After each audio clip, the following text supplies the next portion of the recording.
Mahalo, I'm Brandon Varenz. I'm here to talk to you about plastic. So since the 1950s, an estimated 8.3 billion metric tons of plastic has been produced. And 3/4 of that plastic ends up in landfills or our natural environments. This is a lot of trash. Yes, it is.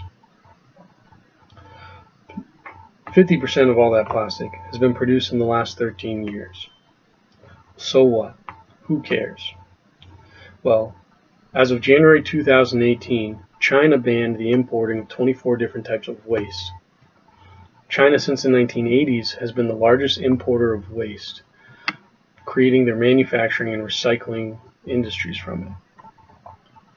So now countries like America, Canada, Australia, Europe have nowhere to send all of their garbage. Landfills are filling up, and they're running out of space to create landfills. America accounts for 5% of the global population and 25% of the global waste production.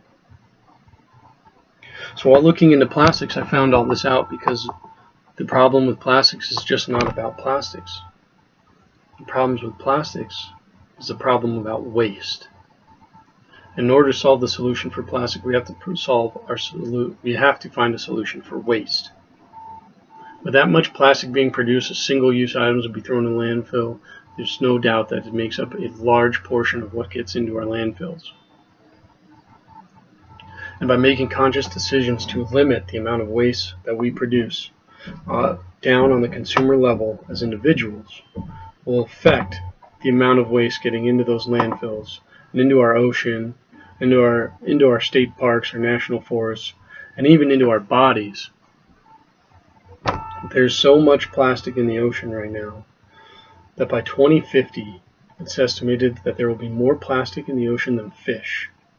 Currently, and I can account for this, I live on a sailboat in San Diego, and I have an osprey that sits atop my mast and catches fish from the top of my mast. When I eat those fish, I go to clean up my deck in the morning, and amongst the little bones and pieces of flesh, when I clean it up, several times I found tiny plastic BBs called nurdles. These nurdles are the raw material for plastic items. Now that means that that small nurdle of plastic was consumed by that fish, either directly or indirectly from whatever it was feeding on, which was then fed on by the osprey, who may or may not have consumed some of these pieces of plastic. Well, in the ocean environment, these fish are eating these tiny pieces of plastic and then are getting consumed by larger fish and making their way up the food chain to humans and the sushi grade fish that's on your plate. So what do? There's alternatives. We need to find alternatives that either close the loop or eliminate waste.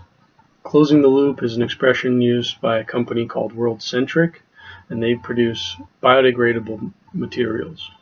They make alternatives to styrofoam, cups, plates, cutlery, packaging, and they make it from flax husk and cornmeal. They call it closing the loop because they're taking a natural product from the earth that usually gets composted, such as the flax husk, and turning it into a usable material, and then it gets composted back into soil to then grow more flax.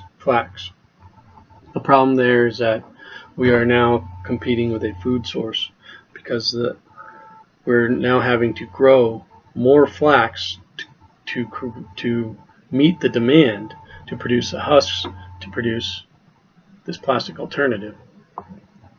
Or there's ways to limit that waste. Things as far as straws, there's these reusable straws from this company called Only One Earth, and they're stainless steel with a little brush, a little cocktail straw for going out on town.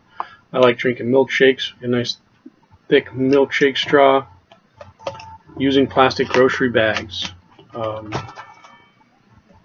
limiting the amount of single-use plastics, stop ordering takeout, These are just examples of ways that we can change in our own personal lives, because the problem with waste and the use of plastic started with us and the amount of things that we consume that involve them. And the solution for the waste is going to have to end with us. Cheers.